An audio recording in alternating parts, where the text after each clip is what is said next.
ได้รีวิวเบิ้งว้าวรอบนี้ไวเท่าไดว้าวทุก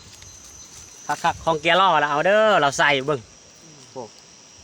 โค้งกับโค้งเกียร์ต้นเหมือนกันพี่น้องเราตัดปะบุหรี่ใหญ่พี่น้องเราเสื่อมใส่ของเกียร์ล้อพี่น้องไวลีแต่จักนี่พี่น้องมันเก่าแห้งบ่ปานใดพี่น้องอยากอืดหน่อยนึงพี่น้องมันบักสิบิดแห้งเช็ดทีเฮาพี่น้องไอเดียเล่าได้เราเฮ็ดเก่งเนี่ยขนาดนะครั้งแรกแห่งมาเราไปน้ำเบาเนี่ยรถเราบริยูเลยได้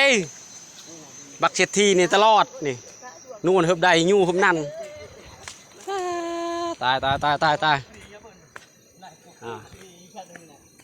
ปักเกโต้เฮาเนี่ยนี่รอบนี้แหละรอบตัวนี้แหละเราตัดเอาเนี่ยเราปะเกียร์เนี่ยรอบใหญ่เราตัดปะเราใส่เกียร์รอพี่น้องบักชิบิดแห้งเฮาป้าปานนั้น